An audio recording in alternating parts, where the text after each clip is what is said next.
Hello, welcome to Scrapping with Lois. Today I'm going to show you how easy it is to assemble the Under the Tree tag kit from Creative Memories. It comes with 24 tag bases, 475 inches of baker's twine, 67 pieces of enamel stickers, instructions, and this gift box. In addition to those items that are included, you will also need tape runner or adhesive of your choice and foam squares. I find that the multi-purpose tool comes in very handy for lifting tiny pieces and for placing them. Each of the 24 tags comes with specific instructions for how to assemble it. They are one side is the 1, and then the opposite side would be the reverse number starting at 13. So the kit will make 24. And the best way to start is to lay out all of your bases first, because as you can see, not all the bases are the same shape. And while each one is unique, there are a couple that if you're just going through, you might get them matched up incorrectly. Not that it would be a big deal. You would just have to do a little improvising on how you assembled it later on if you found out that you did not have the exact tag base that went with those instructions. But that's easily avoided by simply sorting out all of your tag bases as I have done here. And I'm going to move the camera a little bit so you can see all my tag bases that I have sorted. There. And I've got some more over here. Try not to make anyone dizzy. So I have all my tag bases, and each of the instruction kits, or sheets rather, you have one on this side and one on the other. So there are 12 sheets, 24 tags. On the first instruction sheet, it's labeled 1 and 13. On the flip side is 2 and 14. So I've matched up the bases. You can see that real well. It's a green stripe that's going across there with a little green border. And then the second one has a tan background. And then you flip it over. And this is 2 and 14. And we have one with a kind of a peachy orange border and the little lines going through it. No, this one does not have lines going through it. That's just my eyes that saw that wrong. And the other one is the tan border. So now I'm going to show you how easy it is to make these tags. Now what comes in the kit are the decorations and the twine, the enamel embellishments. And as you can see, each one of these pieces for the tag has a number on it, corresponds with the tag you're going to be doing. And that one's a little easier to see. That one says 23C. So you go through and you select for tag number 1, you select all the pieces that are 1A through 1E, and then assemble as it is shown on the tag.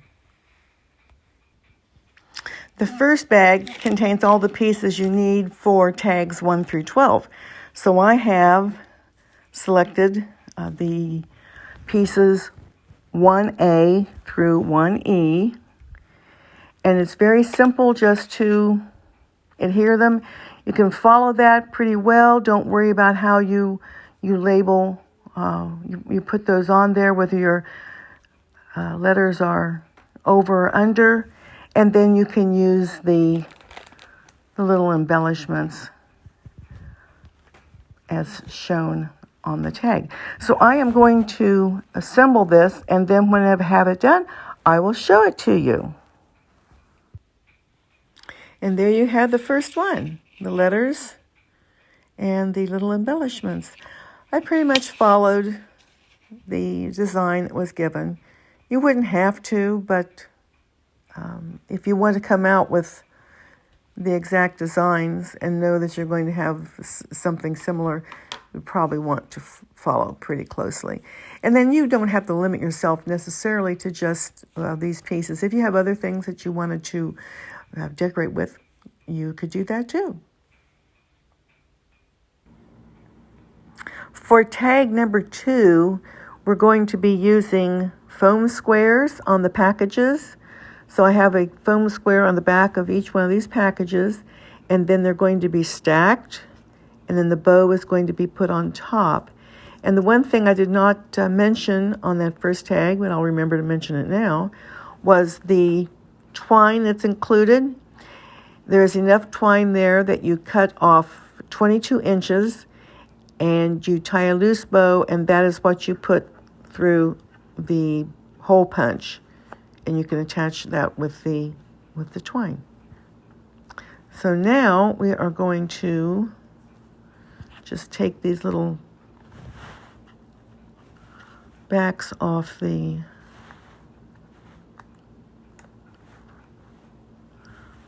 packages.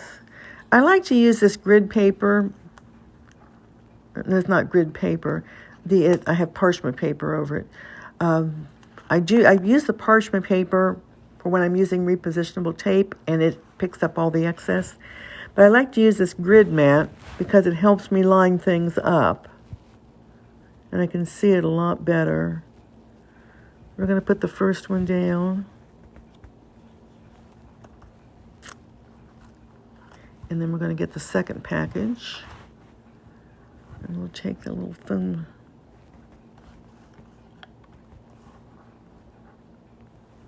Can't see what I'm doing.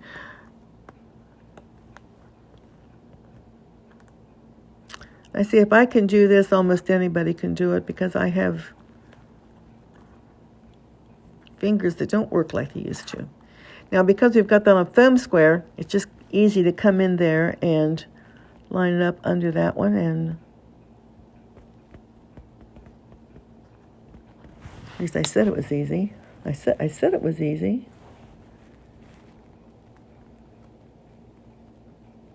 Line it up under there, and you've got your package. Now we'll put the last box on there. And they're all fairly easy. I'm doing this with one hand because I'm holding my phone with the other one. This was a spur-of-the-moment idea. I decided to do it while my kitchen floor was drying. And I thought, well, this would be a good use of my time. I like to use all my time. I have little bits of it here and there. There goes the third one. Now on this little tag, or little bow, we're not going to use a foam square on this one. We're just going to use the repositionable.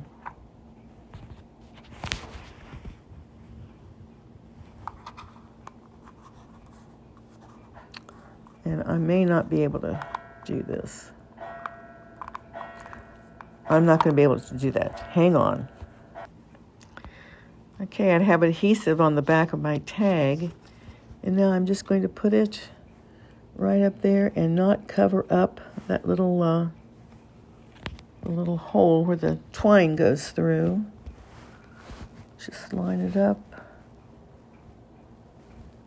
like that.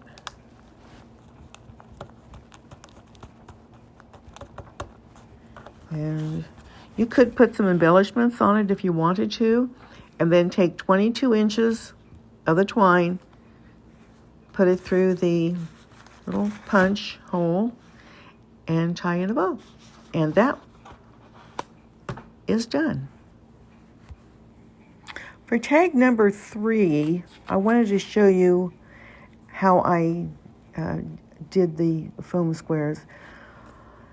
It says, the instructions say to stack pieces 3, A, B, and C, as shown on the card, which would have been this piece. So I decided to put this piece down with just the adhesive, the tape runner. And then, because those foam squares are rather large, I cut a foam square in half and used it on either end of the next two pieces that I'm going to be putting down. So we'll put down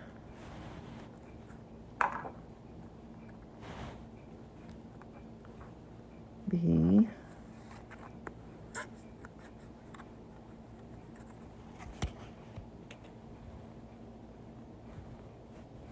Oops, sorry about that.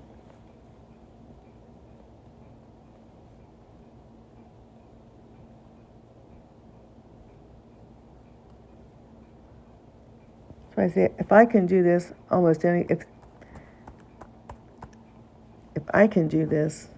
anybody should be able to do it.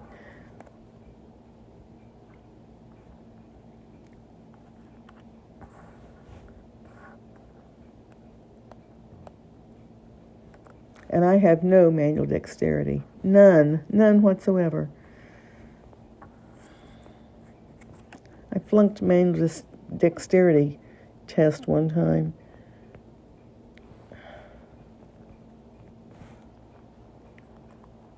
I was between jobs and I had to go to the unemployment office. And one of the things they tell you is if you take their little tests, it shows that you have a greater desire to find a job. Well, I wanted them to know I was, did want to find a job. So I took their little manual dexterity test, which involved, see what I'm saying? Which involved moving little pegs from one little,